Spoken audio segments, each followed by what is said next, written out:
ہم ہر جگہ سیاست کے بل بوتے پر چیزوں کو لے کے چلنا چاہتے ہیں، سیاستیں ناکام ہو جاتی ہیں، سیانے لوگ فیل ہو جاتے ہیں، بچتا صرف وہی ہے جس کے پیچھے رب تعالیٰ کی مدد شامل حال ہوتی ہے۔ اپنی زندگی کے اندر ہم جو کچھ بھی کر رہے ہیں، جس شعبے سے بھی ہمارا تعلق ہے، آج ہم نے اس بات پہ غور کرنا ہے کہ پہلے تو یہ غور کر لیں کہ جو کام ہم کر رہے ہیں کیا وہ کام ایسا ہے کہ اس میں اللہ کی مدد ہمیں ملے گی؟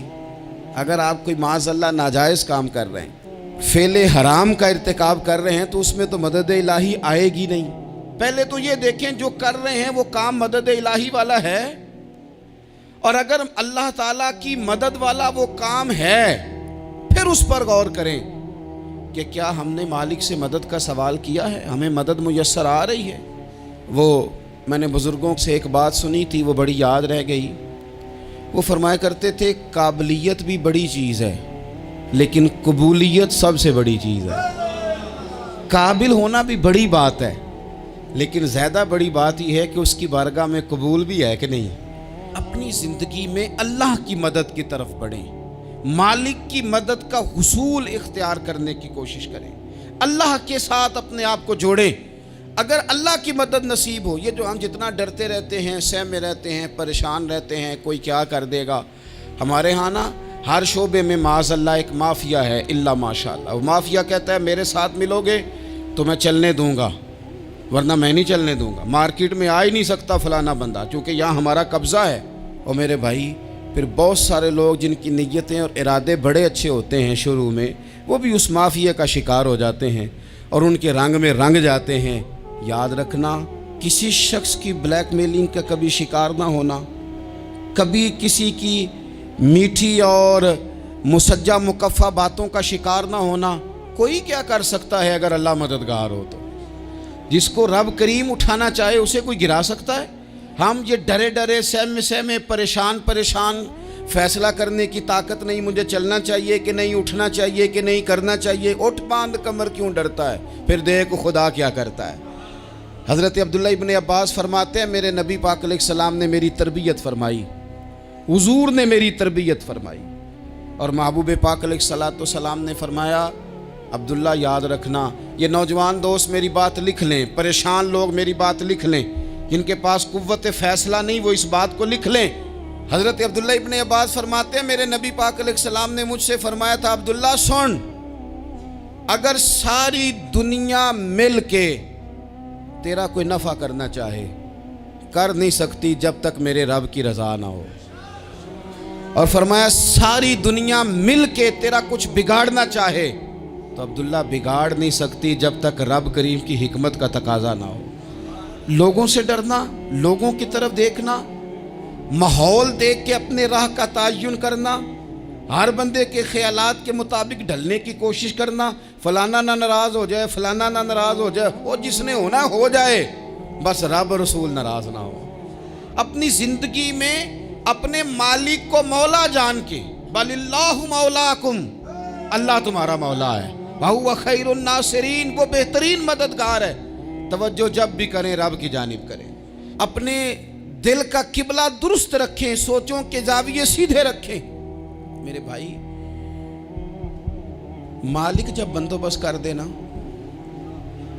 جب مالک بندوبست کر دے پھر ایسا بندوبست کرتا ہے کہ لوگوں کے پاس نا چارہ نہیں رہتا۔ حضرت مریم رضی اللہ تعالی عنہا پاک باز تھیں، مسجد میں رہی تھیں، پر مالک کی حکمت کے تقاضے بڑے عجیب ہے نا۔ پھر جناب مریم کو اللہ تعالیٰ نے بغیر شوہر کی اولاد عطا کر دی۔ یہ بات ہی ایسی تھی، وہ کسی نے کہا تھا کہ مخلوق تو فنکار ہے اس درجہ کے پل بھر میں سنگے در کعبہ سے بھی اصنام تراشے، تم کون ہو کیا چیز ہے داغ کبابی، لوگوں نے تو مریم پہ بھی الزام تراشے۔ تو لوگوں نے کہا کدھر سے لے آئی بچہ، تیرا باپ تو ایسا نہیں تھا، کہاں سے لے آئی؟ اللہ کرے میں آپ کو سمجھا سکوں، ذرا اپنے آپ کو وہاں کھڑا کریں کہ ایک پاک باز عورت، پاک باپ کی بیٹی، طیب ماں کی بیٹی، اور اللہ کے گھر میں پرورش پانے والی خاتون، ایک وہ وقت اور ایک یہ وقت کہ اس عورت کو کٹہرے میں کھڑا کر کے پوچھا جا رہا ہے کہ معاذ اللہ تیری گود میں بچہ جائز نہیں ہے، کہاں سے لائی ہے؟ اب خود سے صفائیاں بندہ کتنی کو دے، کتنی کو وضاحتیں کرے. اور میں نے تو اپنی زندگی میں دیکھا ہے زیادہ وضاحت دینے والے کو بھی لوگ جھوٹا سمجھنے لگ جاتے ہیں. زیادہ وضاحت دینے پر بھی لوگ کمزوری کا اظہار سمجھتے ہیں کہ کمزور پڑ گیا. آپ صلح کی کوشش کرتے ہیں، سامنے والا بزدل سمجھ لیتا ہے. زیادہ وضاحتیں بھی کمزور کر دیتی ہیں. اب حضرت مریم کو کٹہرے میں کھڑا کر کے کہا بچہ کس کا ہے؟ تو پھر خدا بندوبست جب کرے، اللہ جب مددگار ہو، تو پھر حضرت مریم کی گواہی درختوں سے نہیں دلوائی، اس نے پتوں سے نہیں دلوائی. پھر فرشتے نہیں بھیجے. حضرت مریم کہنے لگی مجھ سے نہ پوچھو، وہ جو پنگوڑے میں ہے اسی سے پوچھ لو. ان سے پوچھو نا، وہ کون ہے پوچھ لو، ان سے کر لو سوال. انہوں نے کہا پنگوڑے میں چند دنوں کا بچہ یہ جواب دے گا؟ مددگار تھا رب. ان کی برات کا اعلان کرنا تھا مالک نے.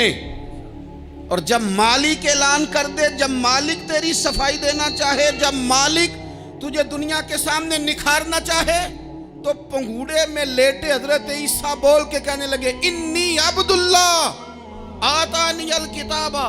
فرمایا میں اللہ کا بندہ ہوں، رب نے مجھے کتاب عطا کر کے نبی بنا کے دنیا میں بھیجا ہے. میں اللہ کا بندہ ہوں، کتاب لے کے آیا ہوں، نبی بن کے آیا ہوں. پھر پنگوڑے سے اعلان ہو گیا، پھر بچہ بول پڑا. اور یہ ایک دفعہ نہیں بات ہوئی. یہ بنی اسرائیل میں ایک جریج نام کے شخص بھی تھے جو نماز پڑھ رہے تھے. بعض نے لکھا ہے نفل نماز تھی. اماں نے پکارا تو آئے نہیں، تو ماں کے منہ سے نکل گیا تو اتنی دیر تک مرے گا نہیں جب تک کسی بے حیا عورت کا منہ نہ دیکھ لے. تو وہ عبادت گزار تھے، لیکن لوگوں نے ان کی عبادت، ریاضت، پرہیزگاری کو نہیں دیکھا. بس ایک عورت کو بھیج کے الزام لگوا دیا. وہ عورت آیا جایا کرتی تھی، اب آ جاتی ہیں عورتیں، مسئلہ پوچھنے کی نیت سے بھی آ جاتی ہیں. ماحول میں کچھ جگہ ایسی بھی ہیں جہاں عورتیں دم کرانے کے بہانے آ جاتی ہیں. وہ خاتون آتی جاتی تھی اس خانقاہ پہ، آستانے پہ. یہ بخاری میں موجود ہے. پھر اس نے کہا میری گود میں جو بچہ ہے یہ انہی کا ہے. مجھے بتائیں کیسے بندہ وضاحت دے؟ حالات خراب ہو گئے، لوگ کٹیا جلانے لگے، ماحول اور طرح کا بن گیا. میرے نبی پاک علیہ الصلوۃ والسلام فرماتے ہیں پھر اس رب کے بندے نے کہا مالک تو کریم ہے، تیری مشیت کا تقاضا آیا جو میری ماں نے جملے بولے تھے، پر اب میں وضاحت دینے کے قابل نہیں رہا. اب تو ہی کرم کرے گا تو دروازہ کھلے گا. تو وہ چند دنوں کا بچہ پنگوڑے میں بول کے کہنے لگا میں اس درویش کا نہیں، میں تو فلانے چرواہے کا بچہ ہوں، وہ جو بکریاں چراتا ہے. رب کی مدد کو پکاریں، اپنے ساتھ اپنے مالک کی مدد کو شامل کریں. تھوڑے رزق پر بھی گزارا اچھا ہونے لگ جائے گا. سارے لوگ آپ کو گرانے کی تدبیریں کر رہے ہوں گے اور مالک آپ کو عزتیں عطا فرما دے گا. اس کی بارگاہ سے حکمت کا تقاضا اور ہو جائے گا. ہم نے ساری زندگی لوگوں کو راضی کرنے میں گزار دی. ساری زندگی بڑھاپا آ گیا بچوں کو پالتے، اور بچوں نے آخری عمر میں کہہ دیا ابا اگر کوئی ڈھب کا کام کر لیتے تو آج ہمارے دن بھی پھر نہ جاتے. ساری زندگی گزار دی بہن بھائیوں کو راضی کرنے میں، ساری زندگی گزار دی ذمہ داریاں اٹھانے میں. ان کو 99 دفعہ دیا، ایک دفعہ نہیں دیا تو انہوں نے کہہ دیا تو نے تو کبھی دیا ہی نہیں، تو تھا ہی نہیں. ساری زندگی محلے داروں، علاقے والوں کو راضی کرنے میں گزار دی. اور میں نے ایسے لوگ بھی دیکھے دین کے لیے وقت گزارا، لیکن جب بڑھاپے میں دانت کام نہ کرتے تھے تو وقت کے مفتیوں کو بھی مسجدوں کی کمیٹیوں نے کہہ دیا اب آپ کی سمجھ نہیں آتی، ہم نے خطیب کو یور رکھنا ہے. نہ دیکھو دنیا کی طرف، دنیا رلا دیتی ہے. نہ راضی کرو بندوں کو، بندے تھکا دیتے ہیں. نہ پیچھے بھاگو ہر وقت دنیا داروں کے، یہ انسان کو کمزور کر دیتے ہیں. وہ تو کریم ہی بڑا ہے. 2 آنسو زمین پر بعد میں گرتے ہیں، بندے کے گناہ سارے پہلے معاف فرما دیتا ہے. اللہ کی مدد کا حصول، اپنے مالک کی مدد کی طرف بڑھنا. آپ کو بدر کی جنگ بھی یہی درس دے گی، آپ کو احد کا میدان بھی یہی سبق دے گا، فتح مکہ بھی یہی سبق دے گا. میرے دوستو جب رب مدد فرمائے، جب اللہ مددگار بنے. دوستوں سے ایک بات اکثر کرتا ہوں، میں کہتا ہوں کہ جتنے درد سے آپ امیر کو اپنی کہانی سناتے ہیں نا، اور جس طرح آپ کے آنسو بات کرنے سے پہلے گر جاتے ہیں کہ غریب ہیں، بچیاں ہیں، کاروبار نہیں، او میرے سنگیو، اس سے آدھے آنسو اپنے رب کی بارگاہ میں بکھیرو، اس کے حضور عرض گزار ہو جاؤ، اس سے طلب کرو۔ ایک وقت انسان پر زندگی میں ایسا آتا ہے کہ اسے یوں محسوس ہوتا ہے کہ میرا سایہ بھی ذرا سا پیچھے ہٹ گیا ہے، اسے یوں لگتا ہے کہ میں کسی سہارے پہ ہاتھ ڈالتا ہوں تو وہ بھاگ جاتا ہے مجھ سے، لیکن مالک کی بارگاہ ایسی عظیم بارگاہ ہے، رب رسول کے آستانے اتنے بڑے ہیں کہ آپ جب وہاں کشکول طلب دراز کرتے ہیں تو جھولی پھیلانے میں دیر لگتی ہے، ان کو بھرنے میں تو کوئی دیر نہیں لگتی۔ ہم نے اپنا سوچ کا قبلہ ہی دنیا کو بنا لیا ہے۔ یہ جو اللہ والوں کی مدد ہے یہ تو اللہ ہی کی مدد ہے، لیکن یہ جو سیٹھوں کی طرف توجہ کرنا، نوابوں کی طرف توجہ کرنا، دنیا داروں کی طرف توجہ کرنا اور اپنا مزاج اس طرح کا بنا لینا، یارو گردن کو جھکا دیتا ہے خیرات کا پتھر، جہاں میں مانگنے والوں کے سر کبھی اونچے نہیں ہوتے۔ اور اقبال کہتے ہیں غیرت ہے بڑی چیز جہان تگ و دو میں، پہناتی ہے یہ فقر کو تاج سردارا۔ میں عرض کروں گا کہ اپنی آپ جب توجہ کا قبلہ اللہ رسول کو بنائیں گے تو رب فرماتے وَيَرْزُقْهُ مِنْ حَيْثُ لَا يَحْتَسِبُ، میں نہ تجھے وہاں سے رزق دوں گا جہاں سے کبھی تیرا گمان بھی نہیں گیا ہوگا، یہاں سے بھی مل سکتا ہے، تو نے سوچا بھی نہیں ہوگا۔ بخاری شریف میں حدیث ہے، حضرت جابر ابن عبداللہ فرماتے ہیں نبی پاک صلی اللہ علیہ وسلم نے 300 لوگوں کا ایک لشکر روانہ کیا کسی مہم کے لیے، کسی جہاد کے لیے۔ حضرت ابو عبیدہ بن جراح رضی اللہ تعالیٰ عنہ امیر لشکر تھے۔ فرماتے ہیں غربت اتنی زیادہ تھی، بھوک اتنی زیادہ تھی کہ ایک ایک کھجور دن میں ایک وقت کھانے کو ملتی تھی، اور کچھ دن ایسے آئے کہ اب کھجور بھی نہیں مل رہی۔ فرماتے ہیں اتنی زیادہ بھوک لگی مجاہدین کو 300 بندہ پتے کھا کے گزارا ہونے لگ گیا، یہ بخاری میں موجود ہے۔ آپ فرماتے ہیں کہ دریا کے کنارے ہمارا پڑاؤ تھا، ٹھہراؤ تھا، جب بھوک سے نڈھال ہو گئے نا، وَيَرْزُقْهُ مِنْ حَيْثُ لَا يَحْتَسِبُ، اللہ وہاں سے روزی دیتا ہے، گمان بھی نہیں ہوتا۔ فرماتے ہیں ایک مچھلی اللہ تعالیٰ نے دریا کے کنارے بھیجی، فرماتے ہیں وہ تھی تو مچھلی پر پہاڑ جتنی تھی۔ بخاری میں لفظ ہیں، حضرت جابر ابن عبداللہ رضی اللہ تعالیٰ عنہ فرماتے ہیں 300 آدمی 18 دن تک اس مچھلی کو کھاتے رہے، مچھلی ختم ہی نہیں ہوئی۔ مچھلیاں نہیں، مچھلی کہتے ہیں 18 دن 300 بندہ کھاتا رہا، مچھلی ختم ہی نہیں ہوئی۔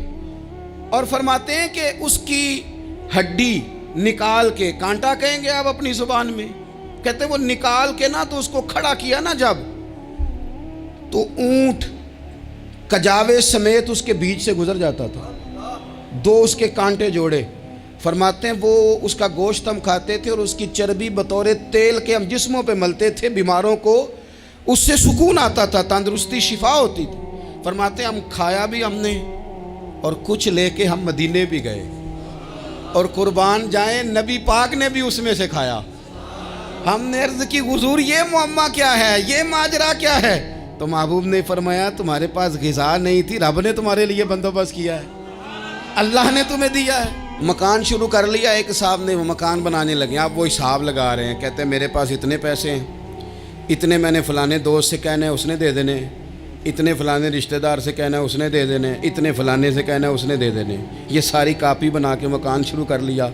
جو روز کہتا تھا نا کوئی حکم ہو جاتے 10 سب سے پہلے اس کو کہا میاں پیسے چاہیے دین، وہ کہندا ہو کل ہی منڈا ٹوریا ہے، کہتے تو پرسوں 10 داتے لب جانے سن۔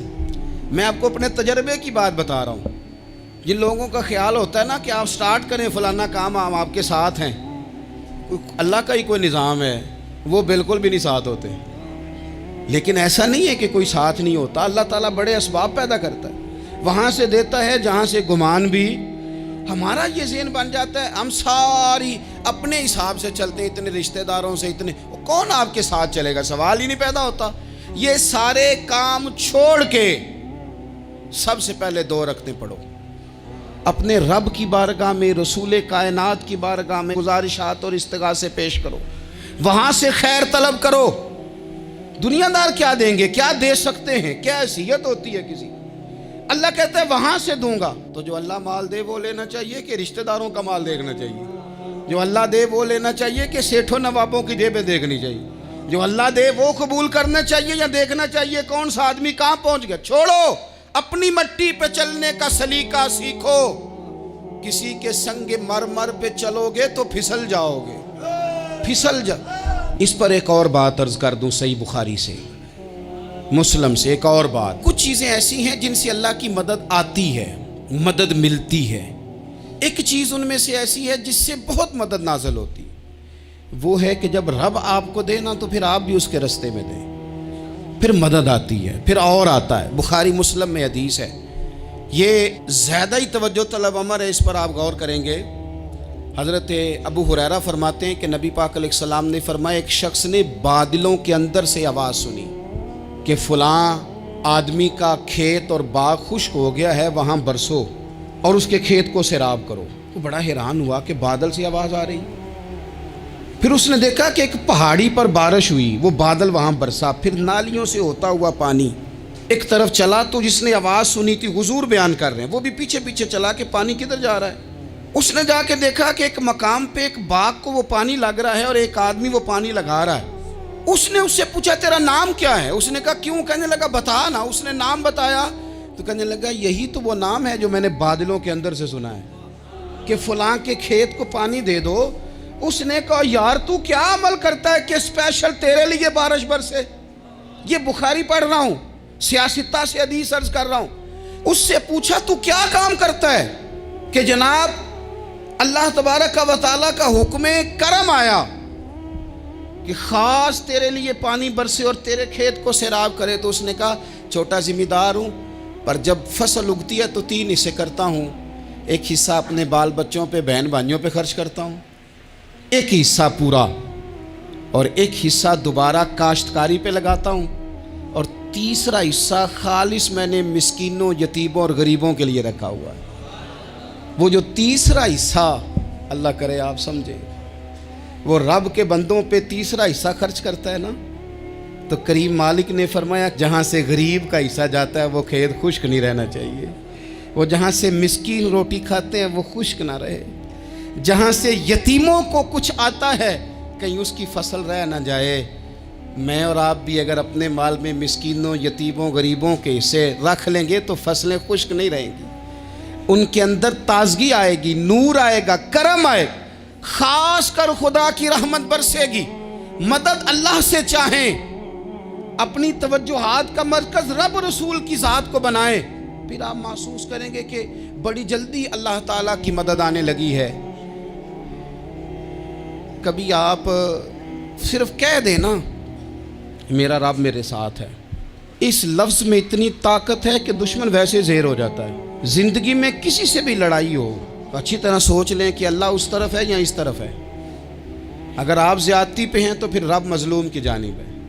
اگر اللہ کی مدد آپ کے ساتھ ہے تو دنیا کی کوئی طاقت آپ کو گرا نہیں سکتی، اور اگر آپ مظلوم کے مقابلے میں ظالم بن کے آپ کھڑے ہو گئے ہیں اور آپ نے رویہ وہ اختیار کیا ہے کہ جس میں مدد نہیں آئے گی، تو پھر یاد رکھ لیں کہ آپ کوئی بھی ہیں، کہاں بھی ہیں، آپ کمزور ہیں۔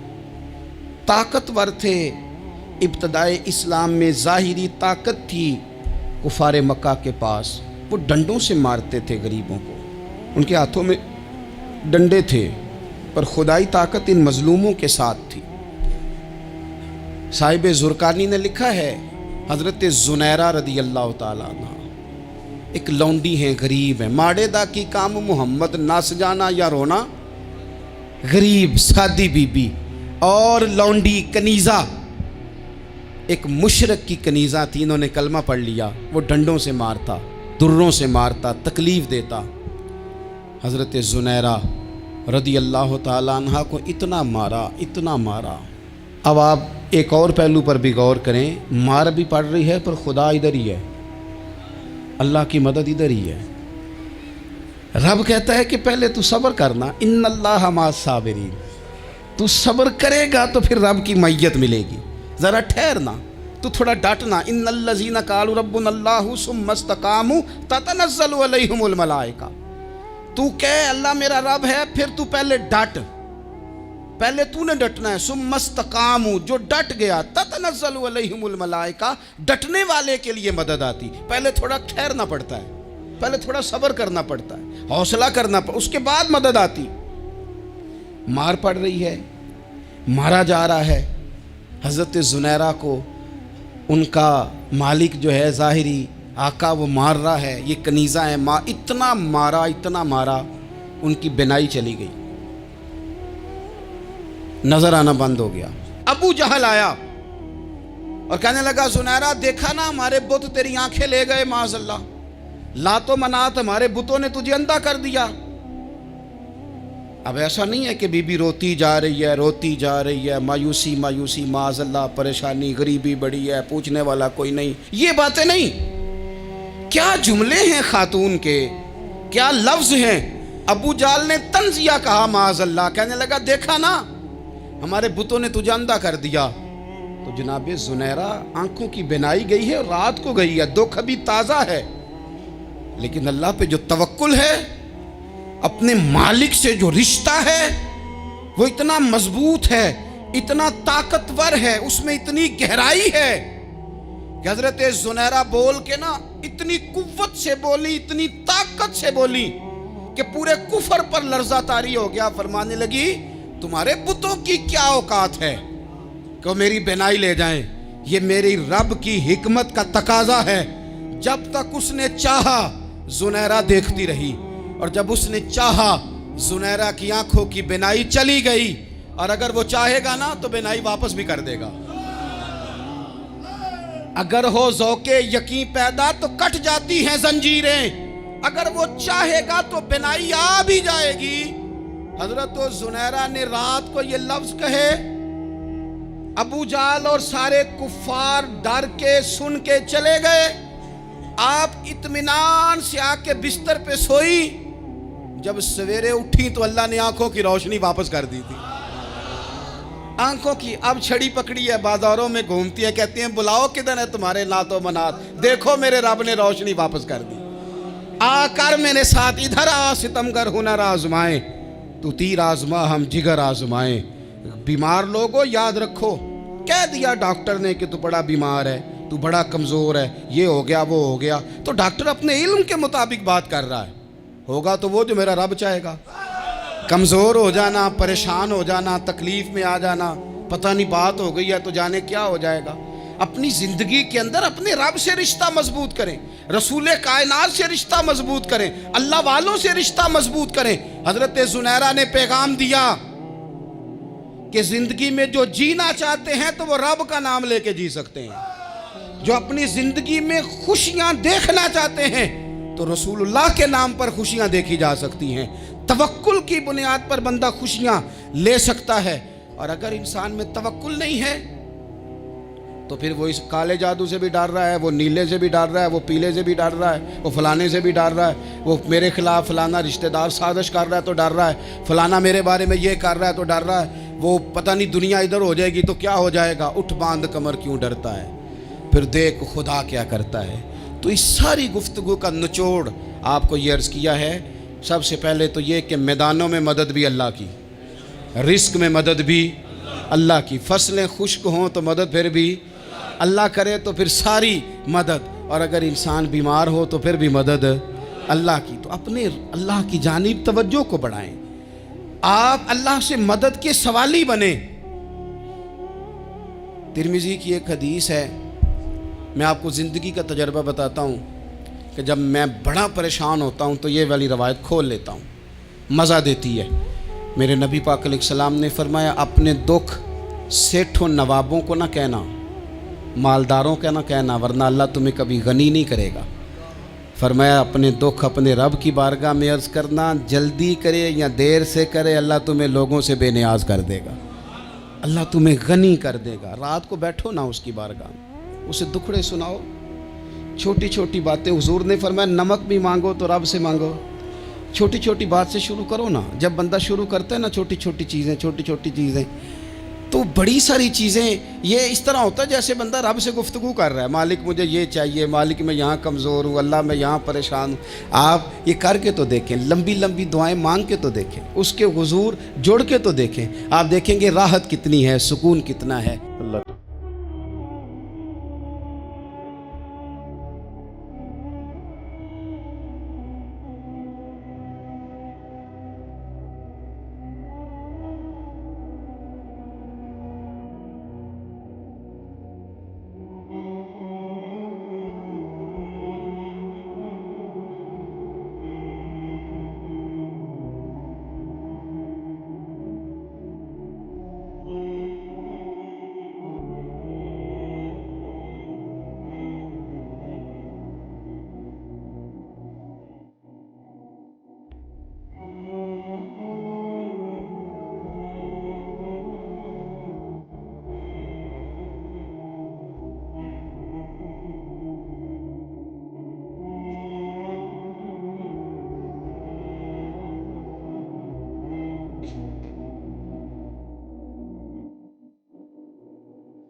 ہوتا ہے۔